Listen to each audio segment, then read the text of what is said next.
और उस वक्त यीशु ने अपने शागिर्दों से कहा कि अगर कोई मेरे पीछे आना चाहे तो अपनी खुदी का इनकार करे और अपनी सलीब उठाए और मेरे पीछे हो ले। मैं चाहूंगी कि आप सब इस आयत को याद कर लें, क्योंकि ये आज हमारा की टेक्स्ट है और हमारे मैसेज का नाम है शागिर्दी की कीमत। तो मेरा सवाल है कि क्या कोई शागिर्दी की कीमत है?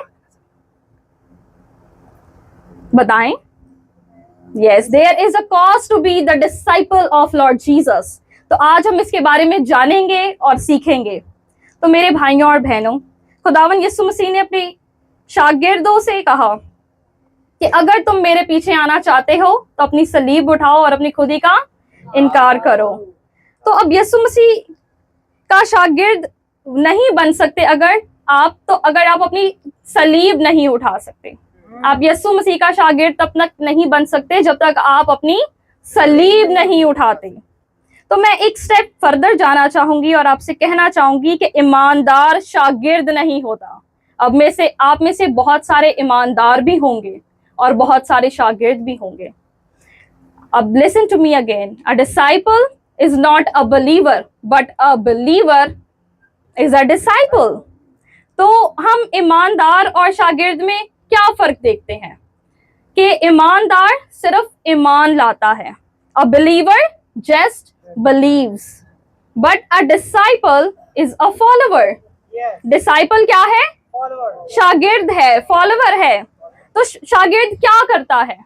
पीछा करता है। और ईमानदार क्या करता है? ईमान लाता है। तो ये फर्क है शागिर्द में और बिलीवर में।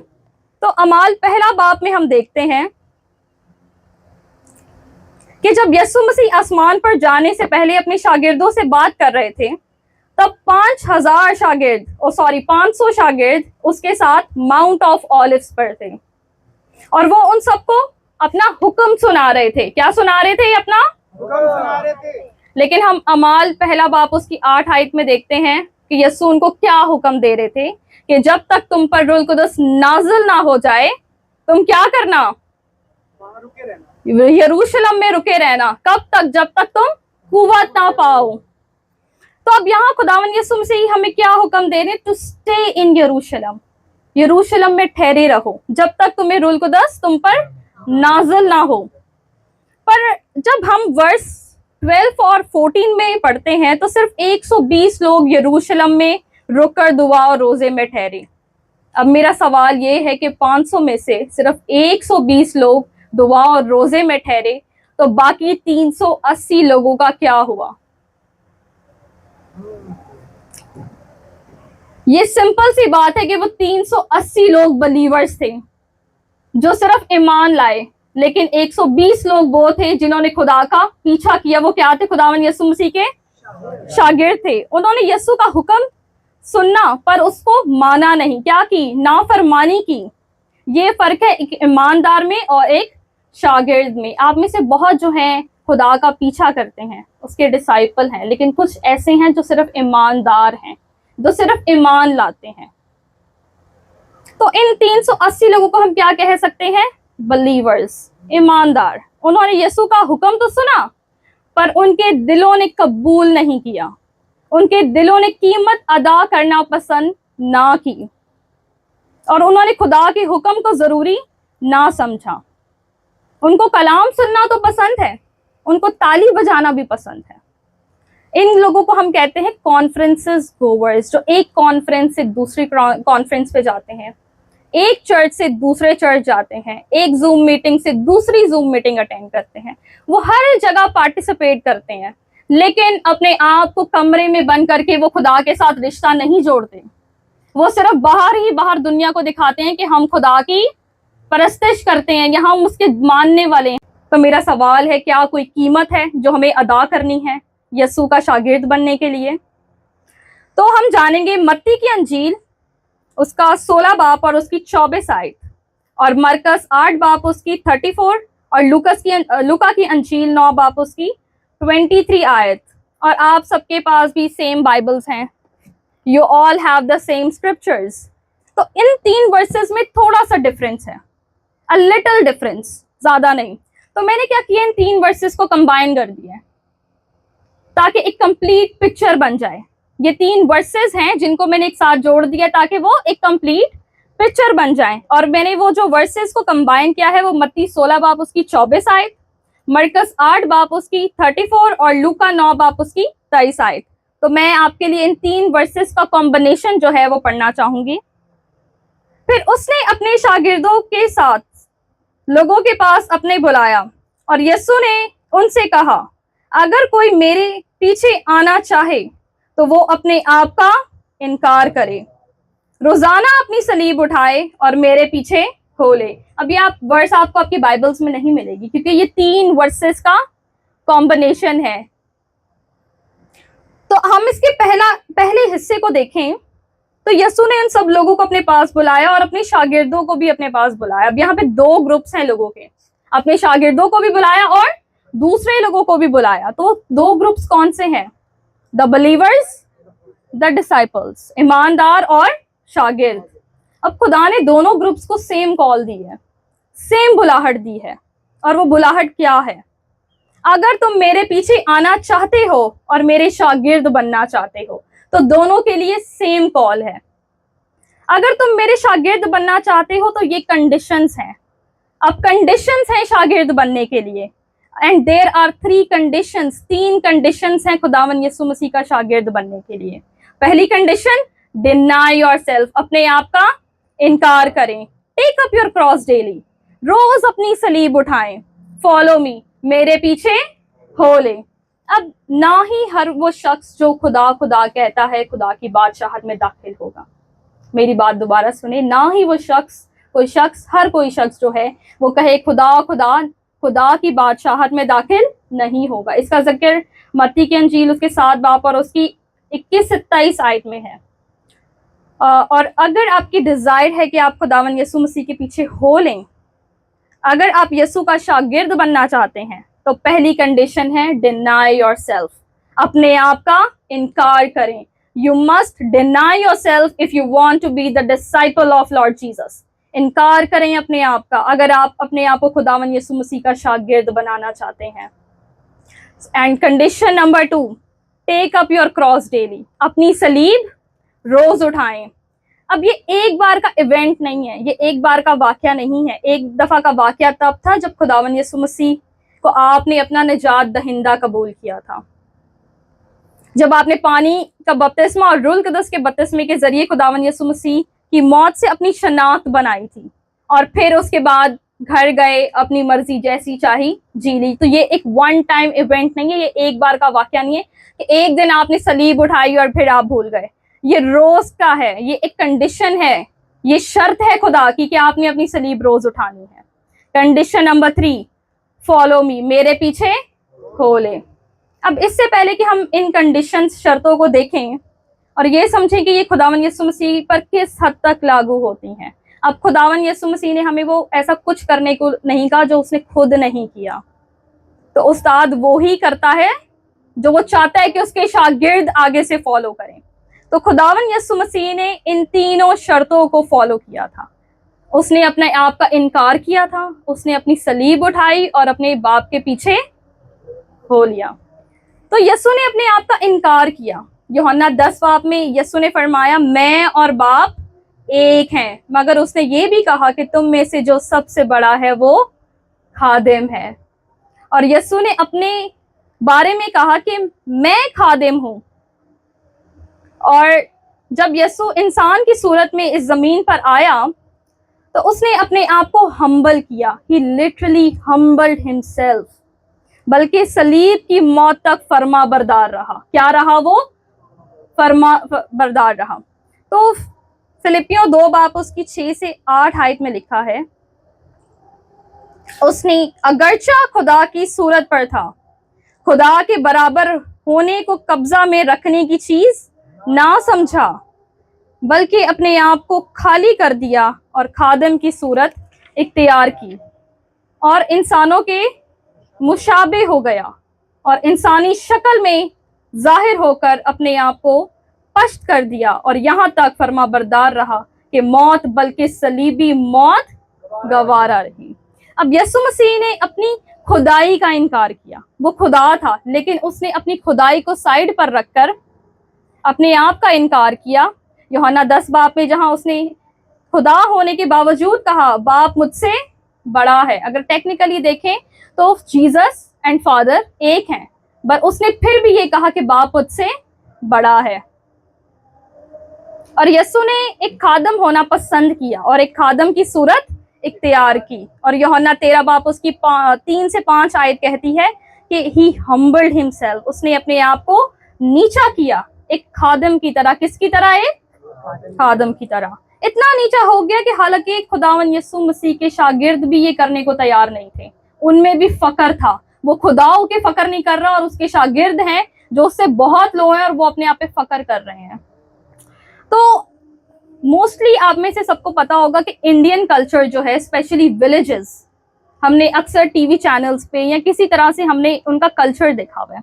तो उनके कल्चर में क्या है कि जो विलेजेस हैं उनका जो घर होते हैं वहां पर, तो उस घर का जो ऑनर होता है वो आपको या तो एक पॉट देता है पानी का, कि जब उसके घर गेस्ट आते हैं तो वो गेस्ट अपने पैर धोकर अंदर आता है। लेकिन ऐसी भी जगहें हैं जहां पर घर का ऑनर आपको आपके पैर धोता है। घर का ऑनर आपके पैर धोता है, फिर आप अंदर आते हैं।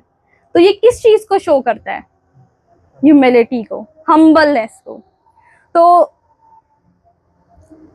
तो अब जब आखिरी फसा का मौका था, जब वो अपर रूम में इकट्ठा थे, उस रात जब खुदावन यीशु मसीह ने अगले दिन मसलूक होना था, उससे एक रात पहले जो आखिरी फसा की रात थी, तो सब आखिरी फसा की मेज पर इर्द गिर्द इकट्ठे थे, मगर किसी ने भी अपने पांव नहीं धोए थे। सो शागिर्द इस कदर मसरूफ थे आपस में बहस और डिबेट करने में सब कि हम में सबसे बड़ा कौन होगा। जो सबसे बड़ा उनके साथ बैठा है वो उसे छोड़कर वो अपना डिस्कस कर रहे हैं कि हम में सबसे बड़ा कौन होगा। अब उसमें पतरस शामिल था, उसमें याकूब शामिल था, उसमें यूहन्ना भी शामिल था, क्योंकि इससे पहले यूहन्ना और याकूब की माँ ने सीक्रेटली छुपके से खुदावन यीशु मसीह को अपील की थी, रिक्वेस्ट की थी कि मेरे बेटे यूहन्ना और मेरे बेटे याकूब को अपने राइट हैंड साइड पर और अपने लेफ्ट हैंड साइड पर जब तू अपनी बादशाहत में आए, और बाकी पतरस या जो बाकी डिसाइपल्स थे वो जहां जहां चाहे बैठ सकते हैं। तो पतरस की भी नजर थी राइट हैंड साइड पर खुदावन यीशु मसीह के। तो ये डिबेट इतनी बढ़ गई कि किसी ने भी उस रूम के कॉर्नर में पानी का बेसन और टॉवल की तरफ देखा तक नहीं। तो यीशु मसीह अपनी जगह से उठे, उन्होंने अपना रुमाल लिया और अपनी कमर पे बांधा और पानी का बर्तन लिया और अपने शागिर्दों के पैर धोना शुरू किए। अब खुदावन यीशु मसीह अपने शागिर्दों के पैर धो रहे हैं और वो आपस में डिबेट्स कर रहे हैं कि हम में से राइट हैंड साइड पे कौन बैठेगा और लेफ्ट हैंड साइड पे कौन बैठेगा और हम में से सबसे बड़ा कौन होगा। और तिमोती 13 बाब उसकी 16 आयत में लिखा है कि उसने अपने जलाल को एक तरफ रखा। जो ग्लोरियस गॉड है, जो अपना जलाल किसी को देता नहीं, उसने इंसान के लिए अपना जलाल साइड पे कर दिया और इंसानी जिस्म में आ गया, जो हर किस्म की फीलिंग्स कमजोरी का शिकार होता है। जैसे हम हैं, हम डिप्रेशन के शिकार हैं, हम कमजोरियों के शिकार हैं, और बिल्कुल हमारी तरह था। वो भूखा भी था, वो प्यासा भी था, वो थका हुआ भी था, वो कमजोर था, इतना कि मौत और भूख की वजह से अपनी सलीब तक उठाने की हिम्मत नहीं रख पा रहा था। और ये पहली कंडीशन पूरी हुई, अपने आप का इनकार करना। Jesus denied himself. तो अब हम कंडीशन नंबर 2 देखते हैं, टेक अप हिज क्रॉस। अब यीशु मसीह ने इस पूरे वाक्या जो है यूहन्ना 19 बाब में लिखा है कि उसने अपनी सलीब यरूशलेम से कलवरी के पहाड़ तक फरमाबरदार रहा। अब यरूशलेम से कलवरी का पहाड़ में 2 माइल्स का डिस्टेंस है और वो भूखा और प्यासा था, फिर भी जो है वो अपनी सलीब उठा के यरूशलेम से कलवरी के पहाड़ तक चला। वो अपनी मौत तक अपने बाप के साथ फरमाबरदार रहा। और मेरे अजीजों, यूहन्ना 18 बाब उसकी 4 आयत और इज़ाया 53 वर्स 7 कहती है कि उसने अपनी बुल्लाहट के खिलाफ लड़ाई नहीं की, कि खुदावन यसु मसीह जिस लिए बुलाया गया था उसने अपनी बुलाहट का इनकार नहीं किया, उसने लड़ाई नहीं की। वो खुद खुदा था लेकिन वो अपने बाप का फर्मा बरदार रहा मौत तक, बल्कि सलीबी मौत तक। तो ये एक बात है जो हमें याद रखनी चाहिए। जब हालात मुश्किल हो जाते हैं तो हमें क्या करना चाहिए? क्या हम आजमाइशों में गिर जाएं? क्या हम वाकई में ही बुलाए गए हैं? खुदावन यसु मसीह ने अपने ऊपर सवाल नहीं किया कि क्या मैं वाकई में ही बुलाया गया हूं, लेकिन हम ये सोचते हैं कि क्या हम वाकई में ही बुलाए गए हैं। तो मैं आप सबके साथ प्रॉफिट साधु सुंदर सवलराज का एक किस्सा शेयर करना चाहती हूँ। वो किस्सा यूं है कुछ कि एक यंग लड़का, जिस तरह से आप यंग डिसाइपल्स हैं, उसी तरह उससे एक यंग लड़के ने मेल की कि मेरे पास अच्छी जॉब है, मेरे पास अच्छा करियर है, मेरे पास अच्छा घर है, लेकिन खुदा ने मुझे कहा है कि ये सब कुछ मैं छोड़ दूं, अपनी जॉब पर रिजाइन दे दूं और मैं फुल टाइम मिनिस्ट्री में आ जाऊं। और फिर उसने विलेज में गया, उसने अपना चर्च बनाया और फुली खुदा को सर्व करना स्टार्ट कर दिया। पर जब मेन चीज आई एक क्रिश्चियन लाइफ की, जिसे हम कहते हैं परसिक्यूशंस, ट्रायल्स, ट्रिबुलेशन, आजमाइशें और मुश्किलाहत, तो वो हार मान गया। उसके अंदर शक आ गया कि मैं वाकई में ही बुलाया गया हूं, ये मेरे साथ क्यों हो रहा है। तो वो मेल में लिख रहा है कि मुझे एडवाइस करें कि मैं क्या करूं। तो प्रॉफिट साधु सुंदर ने उसे एक बहुत स्ट्रेट जवाब दिया, जो कि बिब्लिकल जवाब है। Go back to your old life because you are not fit for the kingdom of God. कि अपनी जिंदगी में वापस चले जाओ, तुम खुदा की बादशाहत के लायक नहीं हो। तो अब हम इसका बिब्लिकल प्रूफ देखते हैं। खुदावन यसु मसीह लूका की अंजील उसका 9 बाब में कहता है, जो शख्स अपना हाथ हल पर रखता है और पीछे देखता है वो खुदा की बादशाहत के लायक नहीं।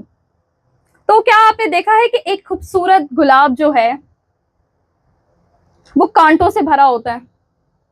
तो अगर आप गुलाब तोड़ना चाहें तो आपको पहले उस गुलाब के कांटों का सामना करना पड़ता है। जब आप गुलाब तोड़ते हैं तो उसके ऊपर कांटे होते हैं। और एक बात जो बायोलॉजिस्ट ने बताई है वो ये है कि जब आप गुलाब को करीब से जाके सूंघते हैं तो वो उस तरह की फ्रेग्रेंस आपको नहीं देता। जब आप उसके पेटल्स को प्लग करते हैं और क्रश करते हैं तो उसमें से एक ब्यूटीफुल अरोमा फ्रेग्रेंस निकलती है, उसमें से एक हैरत अंगेज खुशबू निकलती है। तो वो गुलाब का फूल कौन है? वो आप हैं। वो कांटे क्या हैं? वो परसिक्यूशन और ट्रायल्स हैं। जब तक आप टूटेंगे नहीं और आपको मसला नहीं जाएगा तो आप में से खुदावन यसु मसीह की खुशबू कैसे आएगी? आमेन, आमेन। तो इसी तरह ट्रायल्स जो हैं, टेम्पटेशन, ट्रिबुलेशन और परसिक्यूशन आपको नीचा गिराने के लिए नहीं है, बल्कि आपको मजबूत बनाने के लिए है। ये आपको बेहतर बनाती है, ये आपको मजबूत बनाती हैं और आपको और टफ कर रही हैं। तो हालात मुश्किल होते हैं तो आप और स्ट्रांग बन जाते हैं, आप वीक नहीं होते। जब हम दुनियावी चीज़ों में भी गुम होते हैं, हम पर दुनियावी मुश्किलात आती हैं, तो तब भी तो हम स्ट्रांग बनते हैं। एक जॉब चली गई, दूसरा इंटरव्यू दिया, दूसरी मिल गई, तो हम क्या करते हैं? हम आगे बढ़ते हैं। इसी तरह हम रूहानी तौर पर भी आगे बढ़ते हैं। तो जब आपके हालात बुरे होते हैं तो आप क्या होते हैं? आप स्ट्रांग बनते हैं खुदा में। जब आपके ऊपर मुश्किलात, परसिक्यूशन, आजमाइशें आती हैं, ट्रायल्स आती हैं, सो इसलिए आपको खुदा का शुक्र अदा करना चाहिए इन मुसीबतों के लिए। शुक्र करें, ना कि कोनों में बैठ के रोएं खुदा ये हो गया, वो हो गया, दिस एंड दैट, बल्कि आप शैतान का भी शुक्र अदा करें। शैतान के लिए आप शुक्र अदा करें खुदा का, क्योंकि अगर वो ना हो तो आप वीक और लेजी क्रिश्चियंस होंगे। ऐसा ही है, आप वीक और लेजी क्रिश्चियंस होंगे। आप ताली बजाएंगे, दुआ करेंगे, घर जाके सो जाएंगे, ना परेशानी ना मुश्किलात। क्या यसु मसीह को शैतान ने नहीं आजमाया था? और उस शैतान को किसने भेजा था आजमाने के लिए? खुद यसु के बाप ने। तो क्या वो शैतान आपकी जिंदगी में नहीं आएगा? तो शुक्र करें, जब वो आएगा तब भी तो आप उस पर गालिब आएंगे। Praise God. तो शैतान आपको स्ट्रांग बनाता है। हमारे बहुत एक्सपीरियंसेस हैं स्पिरिट रेल्म के, स्पिरिचुअल, जहाँ पर हमने बहुत किस्म की शैतान की चीजों से मुकाबले किए हैं। तो अब हम क्या है? क्या हम उनसे डरते हैं? हम उन पर क्या आए हैं? हम उन पर गालिब आए हैं। तो यही जो है हमें चीज स्ट्रांग बनाती है। अब क्योंकि वो हमारा दुश्मन है और हमने अपने आप को मजबूत बनाने की प्रैक्टिस कर रहे हैं ताकि उसके खिलाफ लड़ सकें। हम किस में? हम रूहानी जंग में ही तो हैं। हम रोज उससे लड़ते हैं। क्या करके, अपनी सलीब उठा के। तो मुझे यकीन है कि आप सबने कभी ना कभी तो बॉक्सिंग मैचेस देखे होंगे। अपने हाथ को उठाएं अगर आपने बॉक्सिंग मैचेस देखे हुए हैं, ठीक है। तो जब एक बॉक्सर बॉक्सिंग रिंग में एंटर करता है तो लड़ाई से पहले वो अपने दुश्मन का जायजा लेता है कि वो कितना स्ट्रांग है, वो कितना ताकतवर है, तो वो उससे किस तरह से लड़ सकता है। तो उसी तरह हम भी शैतान का क्या करते हैं, जायजा लेते हैं कि वो कितना स्ट्रांग है, हमें अब कितना स्ट्रांग होना है खुदा में। तो वो फिर आपको बेहतर बनाता है ताकि आप अपने दुश्मन को हरा सकें। तो बिल्कुल इसी तरह बाइबल कहती है कि हमें शैतान की चालों से नावाकिफ नहीं है, हमें बेखबर नहीं होना चाहिए। हमें ये मालूम होना चाहिए कि वो कितना स्ट्रांग है, उसकी कमजोरियां क्या हैं, ताकि हम अपने आप को बेहतर बना सकें और उससे बढ़कर हम बन जाएं, जिस तरह खुदावन यीशु मसीह बना था। आमीन। तो क्या आप आजमाइश और परसिक्यूशन के लिए शुक्रगुजार नहीं हैं? ये आपको और मजबूत बना रही है। तो याद रखें, हर मुश्किल आपको बेहतर बनाती है, आपको मुश्किलों से बाहर निकालती है। जब आप इन परसिक्यूशन ट्रायल्स का शिकार होते हैं, शुक्र अदा करें जब लोग आपको लान तान करते हैं, क्योंकि आसमान की बादशाहत आप ही की है। आमीन, आमीन। तो अब हम जंग पर तलवारें लेकर नहीं जाते, लेकिन हम रूह में जरूर तलवार चलाते हैं, लेकिन अपनी इस वर्ल्डली लाइफ में हम तलवारें नहीं चलाते। तो हम तलवार किस तरह से चलाते हैं? हम अपने घुटनों के बल गिरते हैं और अपने खुदा से पूछते हैं कि हाउ कैन आई ओवरकम, ये मेरे साथ क्या हो रहा है। तो फिर आपको खुदा क्या देता है? खुदा आपको स्ट्रैटेजी देता है, and using that strategy you overcome, और आप शैतान पर गालिब आते हैं। और तीसरी बात यीशु मसीह कहता है कि मेरे पीछे हो ले। यूहन्ना 5 बाप और उसकी 8 बाप में लिखा है कि एक बेटा होने के नाते यीशु ने हमेशा अपने बाप की मर्जी को पूरा किया। उसने हमेशा अपने बाप का पीछा किया। हर काम जो उसने किया वो खुदा की रजा के मुताबिक था। वो एक मुकम्मल फॉलोवर था। किसका फॉलोवर था वो? अपने बाप का। तो उसने कभी भी अपनी मर्जी से कुछ नहीं किया, बल्कि हर हिस्सा में सिर्फ खुदा की मर्जी को देखा। वो पूरी रात पहाड़ पर क्या करता था? वो दुआई तो करता था, अपने बाप से नेक्स्ट डे की स्ट्रैटेजीज पूछता था कि मैं अगले दिन क्या करूं, मैं किसके ऊपर हाथ रख के दुआ करूं, मैं किसके लिए मौजज़ा करूं। तो वो इंस्ट्रक्शन कौन दे रहा था? हमारा बाप दे रहा था। तो उसी तरह आप भी अपने घुटनों पे गिरें और अपने बाप से पूछें कि अब मुझे क्या करना चाहिए। तो वो आपको स्ट्रैटेजीज देगा, वो आपको आइडियाज देगा, क्योंकि उसके आइडियाज हमारे आइडियाज से बेहतर हैं, क्योंकि हमारे अंदर शैतानी दिमाग काम करता है। हम लोगों की मुखालफत करेंगे तो फिर उन शैतान में और हम में क्या फर्क रह जाएगा? कोई फर्क नहीं रह जाएगा। तो खुदा ने कहा चुपचाप खड़े रहो और मेरे काम देखो। आमीन। तो खुदावन यीशु मसीह ने अपनी मर्जी से इस दुनिया में जब तक वो रहे, उन्होंने अपनी मर्जी से कुछ नहीं किया। ये ही खुदावन यीशु मसीह की मिनिस्ट्री का राज था कि वो अपनी नहीं, बाप की मर्जी को पूरा करते थे। अब काफ़ी अरसे से मेरे दिल में ये सवाल था, और मैं जब भी इमाल की किताब पढ़ती थी तो मेरे अंदर ये एक सवाल होता था कि पालूस रसूल ने उस वक्त पूरी दुनिया में अंजील का पैगाम सुनाया।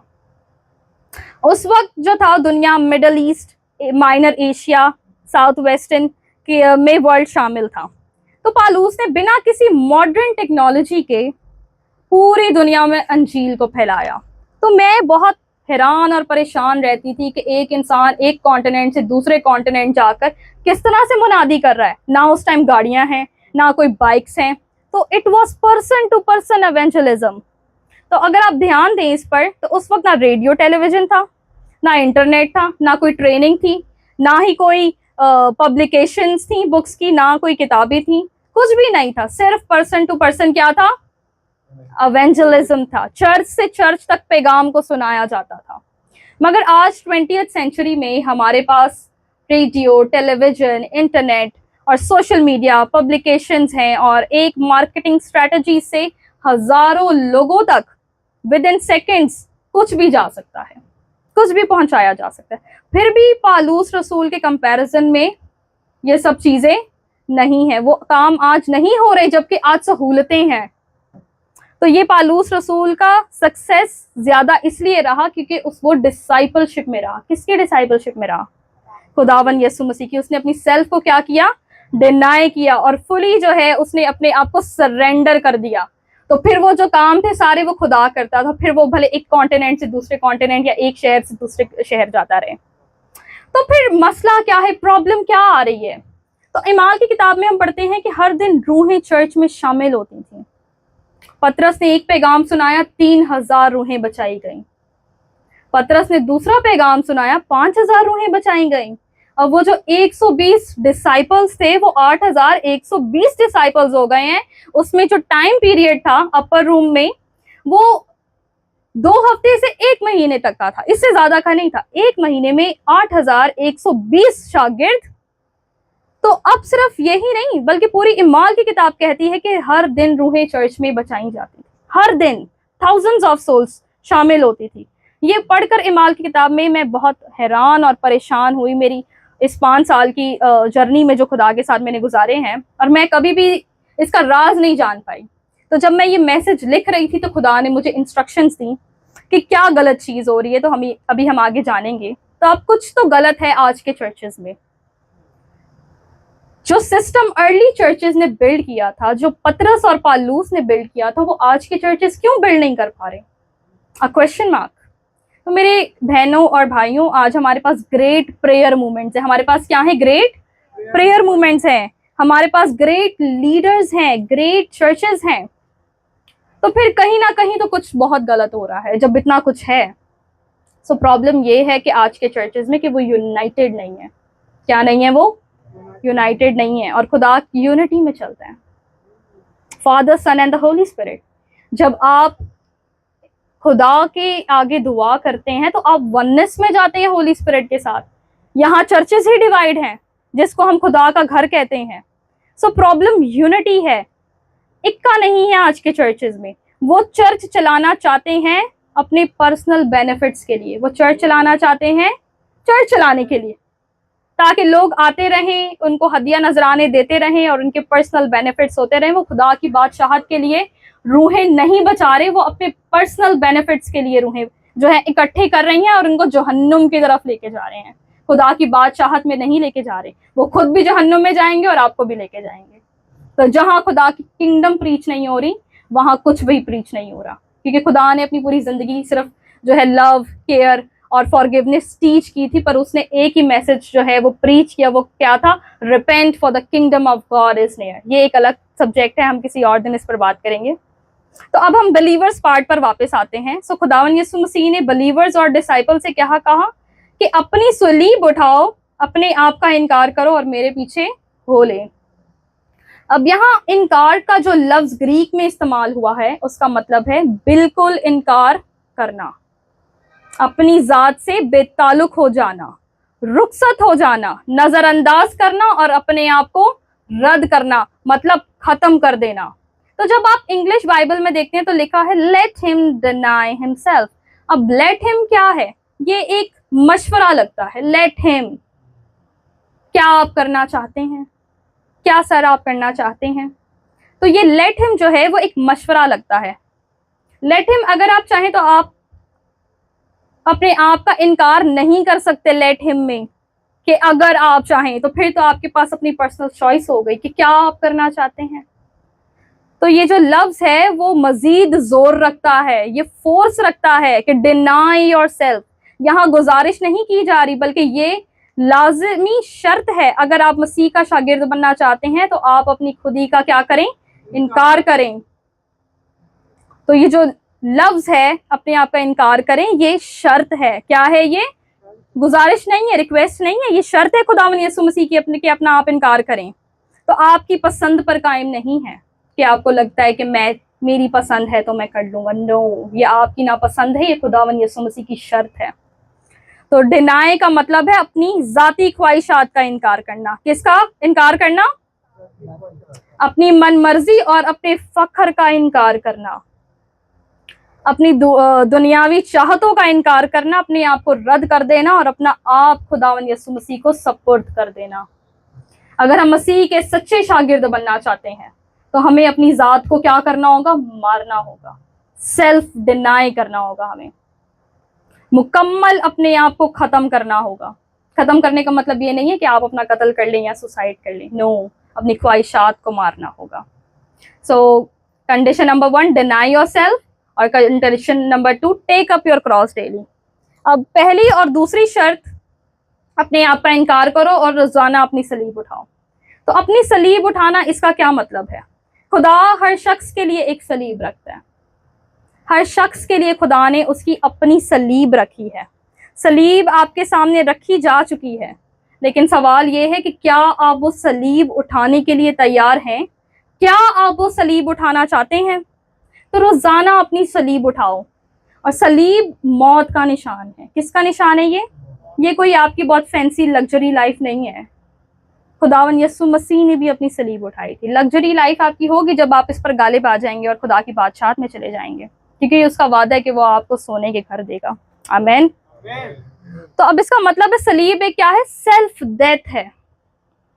इसलिए पहला करंथियों 15 बाब उसकी 31 आयत में पालूस रसूल कहता है, मैं रोज मरता हूं। मैं क्या करता हूं? मैं रोज मरता हूं। ये सिर्फ जिंदगी में एक बार का तजर्बा होने वाली बात नहीं है, बल्कि ये हर दिन का अमल है। हर दिन का क्या है? ये अमल है। अमल को हम काम बोलते हैं। तो अब गलेशियन चैप्टर 6 में पालूस रसूल कहता है, मगर खुदा ना करे कि मैं किसी और चीज पर फख्र करूं। क्या करूं? मैं किसी और चीज पर फख्र करूं सिवाय हमारे खुदावन यीशु मसीह की सलीब के, जिसके जरिए दुनिया मेरे लिए मसलूक हो चुकी है और मैं दुनिया के लिए।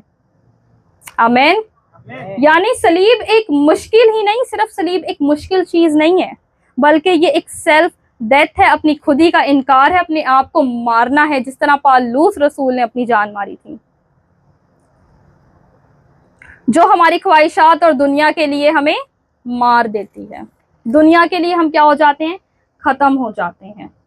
So my beloved brothers and sisters, जब आप सलीब उठाते हैं तो आप सलीब पर मसलूक होते हैं। आपने सिर्फ सलीब उठानी नहीं है, आपने मसलूक भी होना है उस पर। तो पालूस रसूल बयां करता है कि मैं दुनिया के लिए मसलूक हो चुका हूं और दुनिया मेरे लिए। ना उसको दुनिया से कोई मतलब है, ना वो दुनिया में इंटरेस्ट रखता है। उसको सिर्फ किस में इंटरेस्ट है? जीसस में। तो डिसाइपल की यही निशानी है कि वो सिर्फ और सिर्फ जो है अपने खुदावन यीशु मसीह, अपने उस्ताद पर ध्यान देता है, उसके कदमों पर चलता है, उसके नक्शों पर चलता है। जो वो छोड़कर गया है आपके लिए, आप उसी को फॉलो करते हो। तो दुनिया भी हमें 3 चीजें ऑफर करती है। अगर खुदा की 3 शर्तें हैं, तो दुनिया भी हमें कितनी चीजें ऑफर कर रही है? 3 चीजें दे रही है और गिफ्ट दे रही है कि मुफ्त है, ले लो। तो क्या आप इन चीजों को लेना चाहेंगे? तो नंबर 1 है जिस्मानी ख्वाहिशात, लस्ट ऑफ द फ्लैश, आंखों की ख्वाहिशात, लस्ट ऑफ द आइज, और जिंदगी का फकर, प्राइड ऑफ लाइफ। वो 3 गिफ्ट्स क्या हैं दुनिया जो देती है? Lust of the flesh, lust of the eyes और प्राइड ऑफ। ये 3 तोहफे दुनिया आपको देती है। क्या आप इन चीजों को एक्सेप्ट करना चाहोगे? ये फ्री है। तो अगर आप नहीं करना चाहते तो आपको फिर अपनी खुदी का क्या करना होगा? इनकार करना होगा। तो आज आपको अपनी सलीब उठानी होगी। क्या आज आप अपनी सलीब उठाने के लिए तैयार हैं? Amen. So you must die daily, not today but daily. अब यूहन्ना 2 बाब उसकी 15 आयत कहती है, दुनिया से और दुनिया की चीजों से मोहब्बत ना करो। अगर कोई दुनिया से मोहब्बत करता है तो उसमें बाप की मोहब्बत नहीं है। अब आप इस बात पर गौर फिक्र करें, क्योंकि खुदा हमें ये कह रहा है कि दुनिया से मोहब्बत नहीं करनी। तो आजकल हर जगह पे एक चीज बहुत फेमस है, लव मदर अर्थ। इसको हम उर्दू में क्या बोलेंगे ब्रदर नोमान? मदर अर्थ, धरती माँ। धरती माँ से आपको क्या करना है? प्यार करना है, क्योंकि आप इस पे रहते हैं। लेकिन खुदा नहीं चाहता कि आप ये करें, कि आप इस धरती माँ से प्यार करें। तो मेरा ये सवाल था कि मतलब हमें क्यों नहीं करनी चाहिए? इसमें कोई अजीब बात तो नहीं। आप रहते हो, आप अपना एनवायरनमेंट साफ रखो, आप एक दूसरे के साथ जो है वो अच्छे से रहो, और खुदा की क्रिएशन का आप ख्याल रखो। लेकिन खुदा ने मुझे ये बात समझाई कि ये दुनिया असल नहीं है। क्या नहीं है ये दुनिया? असल नहीं है। ये दुनिया जो है वो खत्म हो जाएगी, फना हो जाएगी। कल जब मैं यहाँ पर बैठी हुई तो मैंने मैसेज कुछ और लिखा था, तो कुछ चीजें खुदावन यसु मसीह ने खुद ऐड करवाई। तो जब मैं बैठी हुई तो मैंने ये सेंटेंस कुछ और लिखा हुआ था और खुदा ने मुझे इंस्ट्रक्शंस दी कि ये दुनिया क्या हो जाएगी, फना हो जाएगी। So do not love the world. अब यूहन्ना 2 बाप उसकी 17 आयत कहती है कि दुनिया और इसकी तमाम ख्वाहिशात गुजर जाएंगी। दूसरा पतरस 3 बाप उसकी 10 से 12 आयत हमें बताती है कि एक दिन खुदा की आग इस दुनिया को जला देगी और सब कुछ खत्म हो जाएगा। तो ये दुनिया सिर्फ एक इम्तिहान है हम इंसानों के लिए। हमारे लिए क्या है? ये इम्तिहान है, टेस्ट है। असल जिंदगी वो है जो खुदावन यसु मसीह हमें देगा। असल जिंदगी ही खुदावन यसु मसीह है। कौन है वो जिंदगी? यस, जोर से बोलें। आप खुदावन यसु मसीह के शागिर्द हैं। कौन है असल जिंदगी? आमीन। तो अपने आप का इनकार करें। Do not love the world but deny yourself. मेरे पीछे हो लो, खुदावन यसु मसीह के पीछे क्या करें? हो ले। Follow me. अब फॉलो मी का क्या मतलब है?